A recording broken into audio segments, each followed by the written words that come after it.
Tiba-tiba kita tahu update tentang adik kita, udah narkoba, amit-amit ya. Udah misalnya melakukan hal-hal yang... Siapa yang narkoba? Iya, adalah orang. Jadi kebutuhan otak kita itu adalah untuk menjadi pengacara kita sendiri, bukan menjadi hakim. Jadi pengacara dulu, kebutuhan untuk kita sendiri aja dulu. Semua tahu, ini bullshit, tahu kita. Menjadi lebih bijak lah seperti Coki.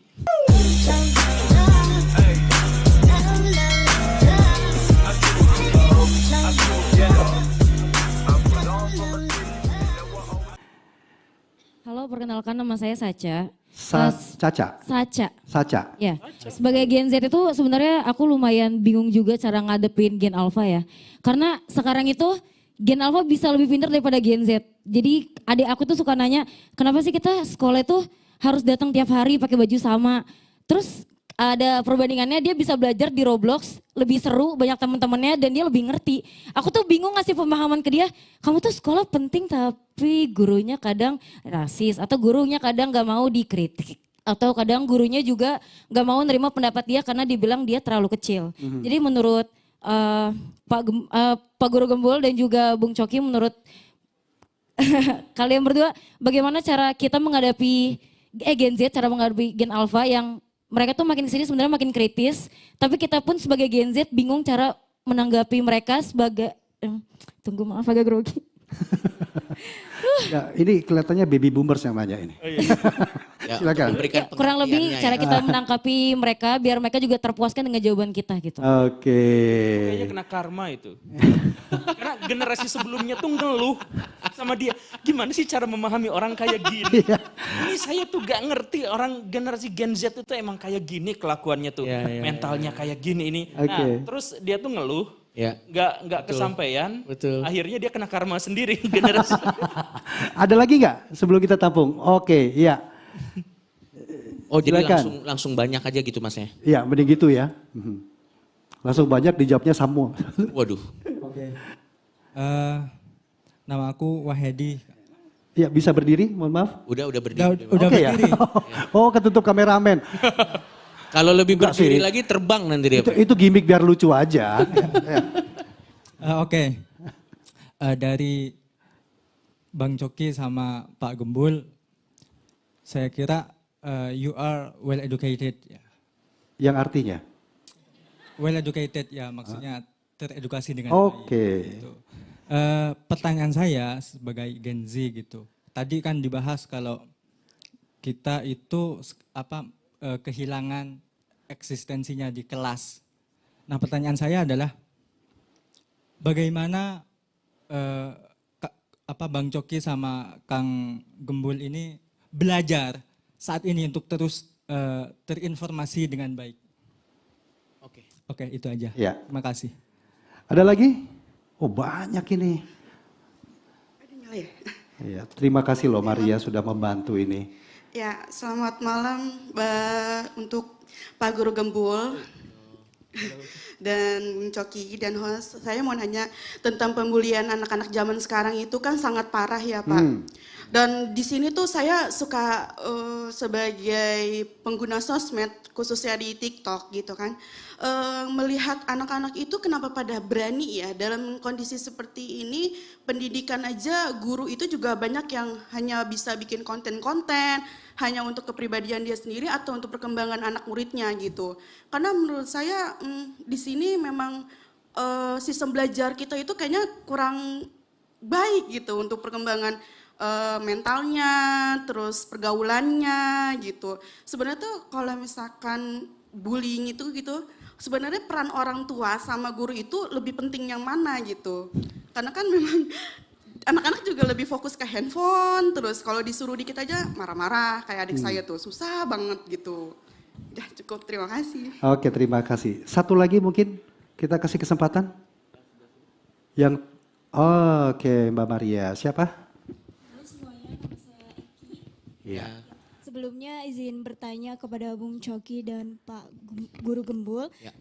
Di sini kan untuk saat ini sendiri Gen Z udah mulai terjun ke dunia pendidikan sebagai tenaga-tenaga pengajar. Jadi seperti kayak angkatan saya itu sudah mulai ngajar, ada yang di sekolah dasar, SMP dan lain sebagainya. Tadi sempat disinggung bahwa sebagai tenaga pendidikan itu baru yang mencapai kompeten itu baru 25%. Nah, karena di sini kita juga dibebankan dengan Gen Z penggerak masa depan Indonesia. Nah, apa sih tipsnya dari Pak Guru Gembul atau Bung Coki terkait teman-teman saya yang baru terjun ke pengajar gitu sebagai tenaga pendidik? Terima kasih. Terima kasih Mbak Eki. Tapi yang diomongin Guru Gembul jangan dikasih tahu ke temannya ya. Termasuk bagian yang 75% lagi nanti ini. Jangan. Aduh. Ya silakan dielaborasi Pak Guru. Oh, Dan nanti Bang Coki. Ya. Yang mana dulu nih? Dari urutannya dulu kali ya. Dari urutannya dulu. Jadi tadi yang pertama pertanyaannya adalah memberikan pengertian kepada Gen Alpha. pada Gen Alpha kenapa Gen Z sekolah ke Gen penting. Alpha gimana? Itu Ya. cara. Pertanyaan pertama, jawaban pertama gini nih.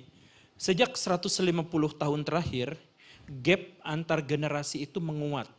Jadi jangankan antara Gen Z ke Gen Alpha, kakek saya itu suka marahin ayah saya. Kenapa kamu teh gak bisa ngebedain tanaman yang bisa jadi obat dan mana yang tidak? Jadi kakek saya tuh hidup selaras dengan alam. Dia kalau ditinggal di hutan seminggu, 2 minggu tuh bisa bertahan hidup. Tahu cara bikin rumahnya, tahu cara tempat berlindungnya, tahu cara bikin jebakan hewannya. Dia benar-benar tahu kakek saya. Dan ketika menyadari ayah saya tidak bisa seperti itu, dia marah luar biasa. Kamu hidup mau kayak gimana? Dia marah seperti itu. Dia nggak paham bahwa tantangannya memang sudah berubah. Tantangan yang memaksa dia untuk menciptakan atau beradaptasi dengan pengetahuan adalah berbeda dengan tantangan generasi ayah saya. Generasi ayah saya itu marah-marah sama saya juga.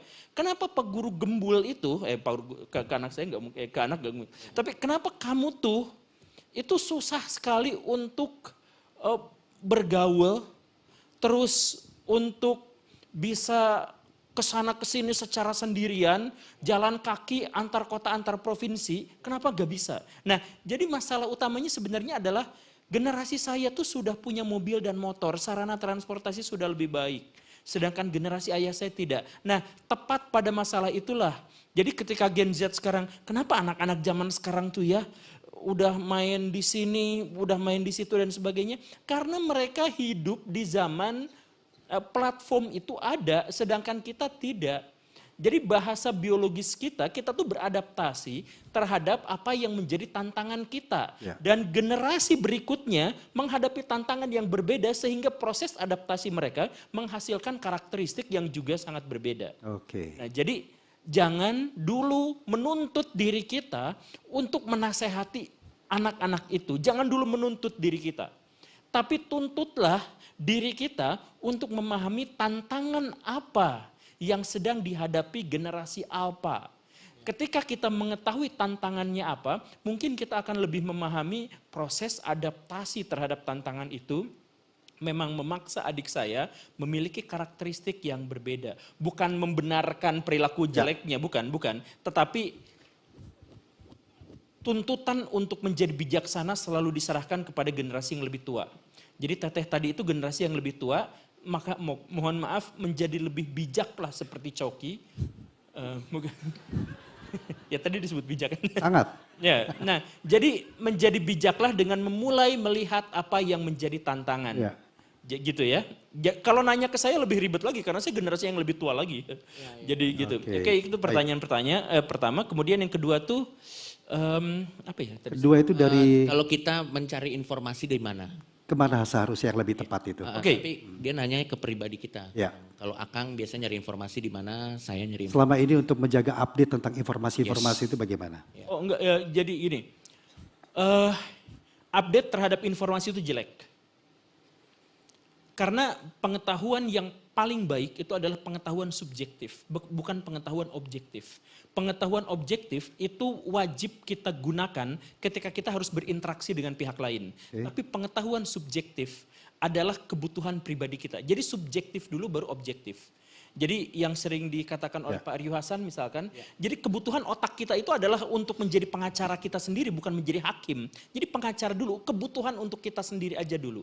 Jadi informasi apa, saya butuh update nih. Kalau butuh update terus dan kita dipaksa untuk cari yang update, FOMO jelek. untuk mentalitas kita, untuk karakteristik kita. Tapi mulai dari saya sekarang butuh apa nih? Saya butuh 1 dari 19 juta lapangan pekerjaan. Oke. Misalkan itu. Nah, ketika itu berarti yang saya butuhkan, saya butuh lapangan pekerjaan. Lalu lihat diri saya, kemampuan saya tuh apa yang bisa saya monetisasi? Kemampuan berbicarakah? Kemampuan bertandingkah? Kemampuan merekayasa masakah? Kemampuan untuk berdiplomasikah? Pikirkan, lihat apa yang kita miliki, lihat kebutuhan kita apa, analisis itu. Bukan mencari apa yang update, tapi apa yang kita butuhkan. Apa yang kita butuhkan. Kalau Anda Mas Coki, ini langsung saja kita ternyata ngebut ini. langsung ini. Siap. Mungkin kalau dari pertanyaan yang pertama tadi, bagaimana memberikan pengertian, sebenarnya kalau dari yang saya tangkap sama pertanyaan dari Mbak yang tadi ya, seolah-olah kan aduh aku pusing nih, adekku nanya hal tersebut kepada aku. Tapi Mbak, sebenarnya kalau kita pakai logika terbalik, kita lihat dari sudut pandang yang berbeda, itu sebenarnya tanda bahwa setidak-tidaknya adik Mbak masih mau terbuka sama Mbak. Jadi yang harus kita pertahankan adalah jalur komunikasi itu Mbak. Karena kalau dia mau terbuka soal itu jalur komunikasi yang memang harus dijaga supaya nanti kalau ada masalah lain, dia nanyanya, ngobrolnya ke orang yang tepat. Karena paling tidak saat ini masalah Mbak kan belum tahu jawabnya. Tapi niat Mbak pasti ingin mengarahkan yang terbaik buat adik Mbak kan. Komunikasinya, jalur komunikasi yang dijaga. Betul tadi kata Guru Gembul, jangan menyepelekan, jangan kayak aduh anak zaman segini nanya-nanya gak mau sekolah, ini kamu gimana apa. Sekali Mbak begitu, itu terekam di pikiran adik Mbak. Ya. Next time dia ngobrol lagi, aduh ribet lo nanya-nanya, udahlah pokoknya lo sekolah aja. Terekam 2 kali. Sekali lagi Mbak begitu, anak kecil dia akan lihat menilai bukan dari value jawaban Mbak, tapi reaksi Mbak. Begitu 3 kali cuman marah doang, nanti ketutup itu jalur komunikasi. Oke. Tiba-tiba kita tahu update tentang adik kita, udah narkoba, amit-amit ya. Udah misalnya melakukan hal-hal yang... Siapa yang narkoba? Iya adalah orang. Tapi maksud saya adalah ini bukan akhir dari dunia. Ini adalah tanda bahwa hubungan Mbak dan adik Mbak masih di hubungan yang sampai taraf tertentu sehat. Jangan matikan pertanyaan itu karena dia masih mau nanya sama Mbak. Nah, bagaimana cara jawabnya? Menurut saya jujur Mbak adalah collateral damage dari sistem yang memang udah susah. Harusnya yang menjawab itu ya sekolahnya bukan Mbak. Iya sebenarnya. Tapi ya sudah dijaga aja Mbak. Jangan diomelin. Iya Mbak juga paham. Dan gak apa-apa bilang gak tahu. Ya. Tapi ada quotes yang bagus dari Coki yang bisa kita pakai. Jadilah orang pintar yang nyenengin bukan nyebelin. Ya. Itu. Terus yang kedua nih, yang pertanyaan kalau nyari informasi betul tadi kata Guru Gembul. Saya nggak cari semua informasi karena saya sibuk ya. Jadi saya nggak perlu tahu mengenai update misalnya mesin roket terbaru apa. Itu tidak relevan dengan skena atau end game yang ingin saya tuju di karir saya. Jadi biasanya yang saya lakukan untuk mencari informasi adalah saya harus tahu dulu saya mau end game saya kemana secara karir dan secara tujuannya. Karena saya tujuannya itu adalah menjadi entertainer yang versatile, entertainer yang bisa dimanapun. Berarti informasi yang saya cari adalah bagaimana tentang public speaking, bagaimana kita bisa relevan dengan hal-hal tertentu, algoritma yang lagi rame itu apa, itu aja informasi yang saya cari. Baik.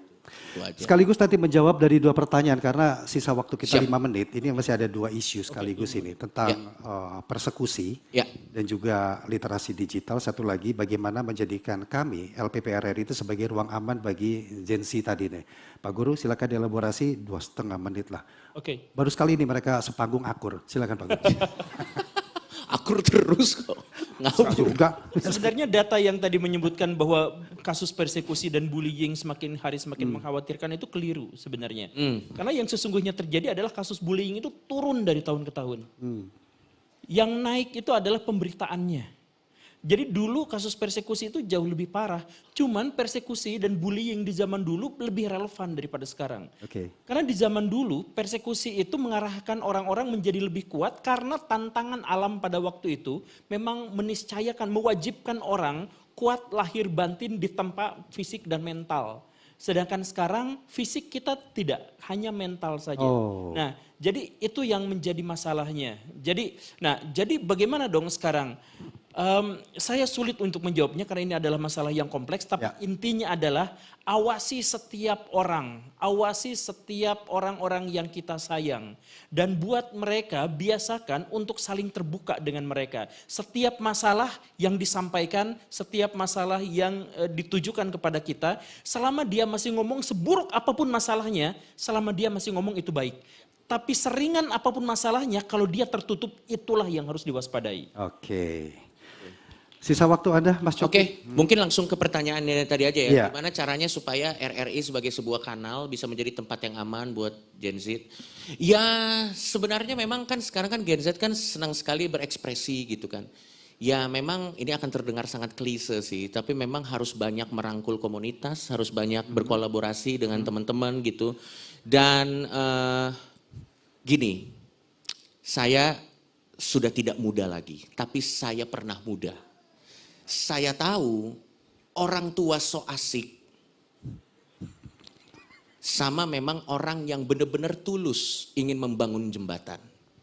Menurut saya dengan semua resources yang dimiliki oleh lembaga sebesar ini, gunakanlah orang-orang yang tepat untuk merangkul orang yang tepat. Ya. Yang harus di posisi-posisi penting itu bukan orang-orang yang sudah outdated. Yang lebih baik main sama cucu, tidak. Oke, Karena berarti, outputnya kelihatan Mas. Gimana tuh? Outputnya kelihatan. Kalau ada orang tua pengen sok asik, itu sama kayak politisi yang setiap dia mau dicoblos, sok Gen Z. Semua tahu, ini bullshit, tahu kita. Tapi kalau misalnya orang yang tepat ditaruh di posisi yang tepat, kita semua tahu ini tulus. Itu aja sih dari saya, thank you. Kelihatannya cocok dikasih program di RRI ini Pak ya.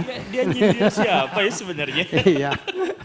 Oke, itu tadi apa yang disampaikan walaupun sangat singkat tetapi ada hal-hal menarik bagaimana kita sebagai teman-teman khususnya bagi generasi Z atau Gen Z itu bisa artinya terus menghadapi gejolak yang ada, tantangan yang ada, dinamika yang ada, paling tidak berprinsip tadi menjadi yang paling penting. Betul. Karena itulah yang memegang kita untuk melangkah ke depan dan bagaimana masa depan ini walaupun kita sadar kita yang dikasih beban atau Gen Z dikasih beban tetapi jawablah dengan kesabaran, dengan logika waras, dengan cara pandang yang sehat juga.